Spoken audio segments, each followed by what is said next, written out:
Ici, on va concevoir notre logo. Pour ce faire, on tape logo dans la barre de recherche de Canva. Et là, on voit qu'il y a plusieurs modèles, mais je ne vous recommande pas d'utiliser les modèles de Canva puisque les dimensions sont 500 x 500. Ce qui fait que très souvent, quand on exporte notre logo, on peut constater qu'il est parfois flou. C'est pour ça que je vous recommande d'utiliser les dimensions 1080 en largeur et 1080 en hauteur. Et là, on recherche logo. Ce qu'on fait ici, c'est déjà de s'inspirer de ce qu'on voit.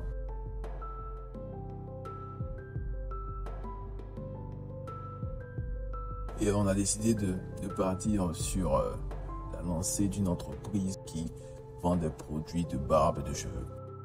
On va concevoir le logo dans ce sens-là.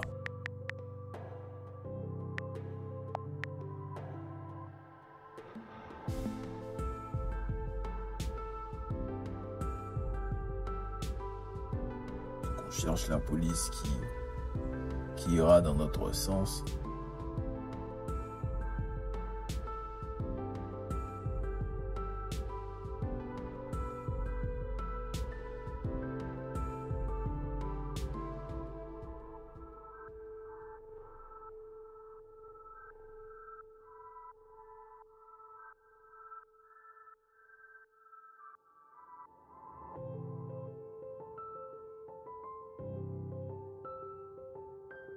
On duplique pour singulariser notre apostrophe.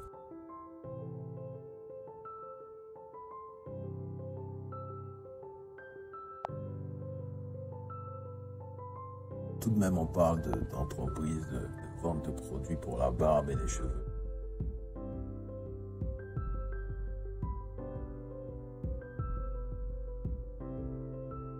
L'apostrophe a un air de follicule pileux.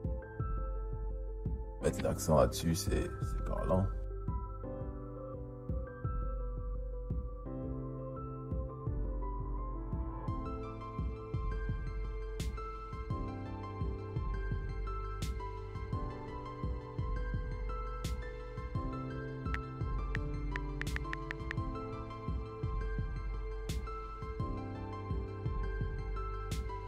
Si vous le savez déjà ou pas, un logo ou logotype est une représentation graphique d'une marque ou d'une entreprise qui est utilisée sur les différents supports de communication.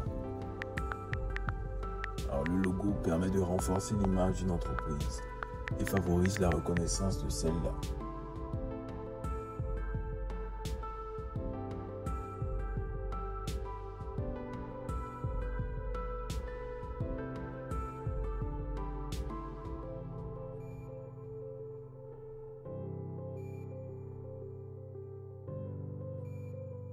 C'est important de concevoir son logo avec déjà une orientation en fonction de l'activité qu'on veut faire ou des valeurs qu'on veut transmettre derrière notre activité.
On cherche des formes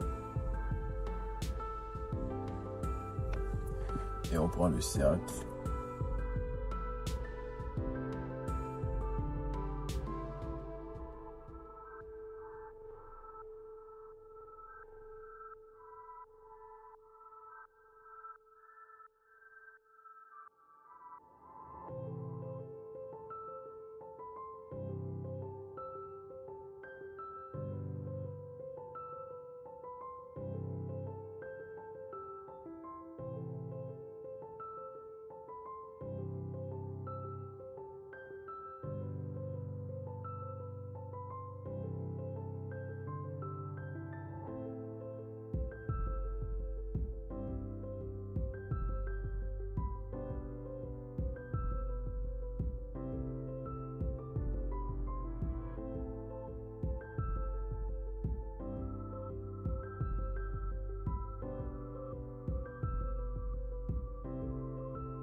On va chercher l'inspiration au niveau des couleurs. Ça, on va sur l'or.co. Voilà, c'est un site qui génère des couleurs qui vont ensemble, des couleurs qui matchent. Générer. Vous voyez, vous avez une palette de 5 couleurs que vous pouvez appliquer à votre logo. C'est assez pratique quand on manque d'inspiration.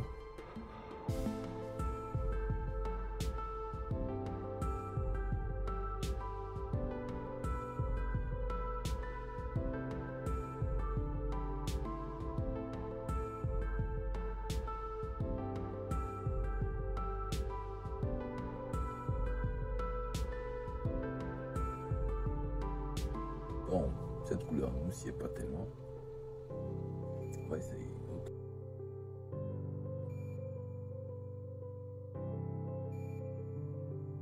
Colle le coup de couleur.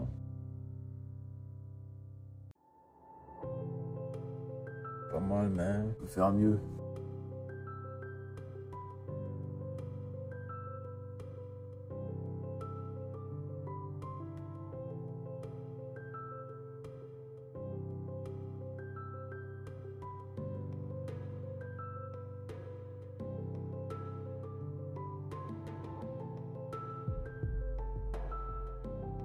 Vous savez, le logo peut être une illustration, comme c'est le cas de Apple, ou du texte avec une typographie particulière, comme Samsung ou Coca-Cola.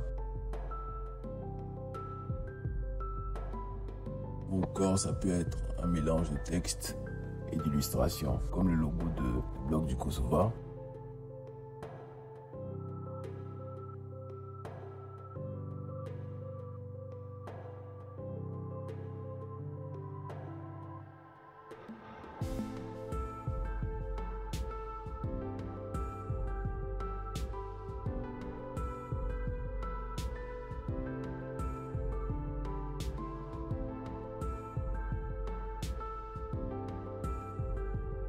Celui-là, c'est pas mal.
Une fois que c'est terminé, nous allons enregistrer.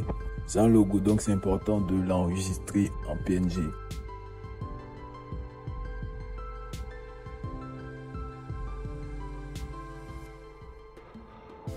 On vient sur notre navigateur, on capture notre palette de couleurs. Ne pas oublier les coups de couleur. Puisque sur Canva, on ne peut pas retirer l'arrière-plan d'une image sans passer en mode premium. Donc on télécharge notre image en PNG et on vient sur le navigateur, on tape Adobe Express Remove Background.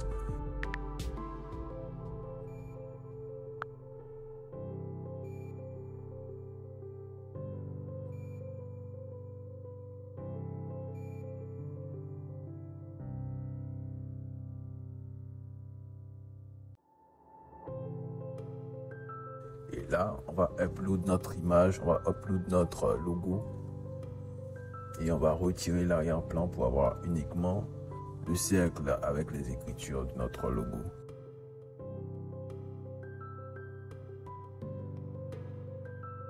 Et comme vous pouvez le voir, l'arrière-plan a effectivement disparu. Il y a d'autres services en ligne comme remove.bg. Donc on vous demande de de vous enregistrer d'abord avant de pouvoir télécharger sur Adobe Express. Là, vous le faites et votre image est aussitôt téléchargée.